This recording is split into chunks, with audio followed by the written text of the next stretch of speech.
Hello, I'm Kevin from Kindly Ops, and I want to briefly talk to you about mental models and culture around security. In other videos, we've talked a little bit about culture, identity, and how people think about those topics. These four models of security culture that we're going to discuss here are ones that at Kindly Ops we find super helpful in our work with other organizations. These four models were created by Lance Hayden, who wrote the excellent book People-Centric Security.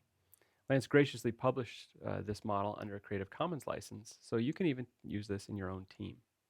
It's really helpful for understanding the people side of this work. So I'll just talk through the four different models real quick and explain sort of the tensions between them and when you might typically see them being used as, say, a default way of thinking about things.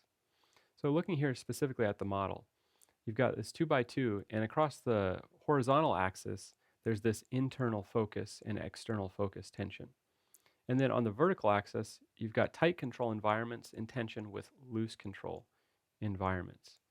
So let's just talk, starting on the top left, and talk through each one of these. We have process culture on the top left. Now, a process culture is going to have an internal focus and tight control. You might think about that most commonly being found at, say, a government institution or agency.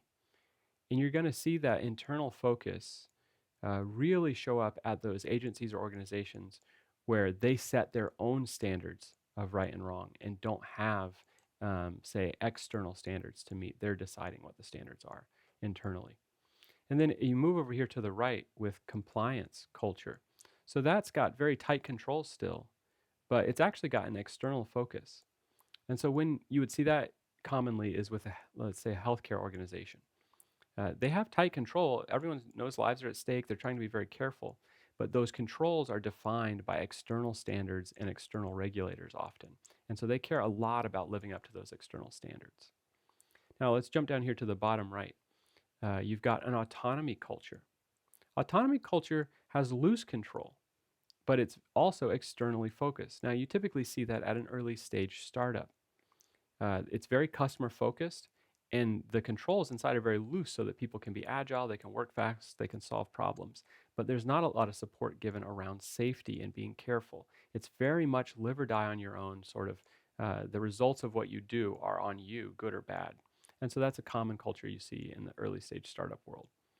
And then finally here, you move over to the bottom left and you see trust culture. Now, it's much more focused inside the organization rather than outside the organization. And you would typically see this in a nonprofit organization or maybe an extremely mission-driven organization. That's where the collaboration and the relationships between the people inside the company matter a whole lot more because everyone's trying to do the right thing for this greater mission, and so they need this greater trust.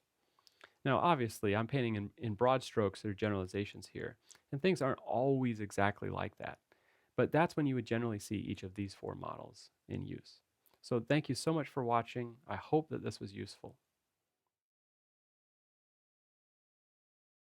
At Kindly Ops, we help early stage startups and even some later stage startups that are trying to mature their security programs in order to achieve SOC 2. We also help a lot with pen testing annually for any organization that's trying to keep their SOC 2.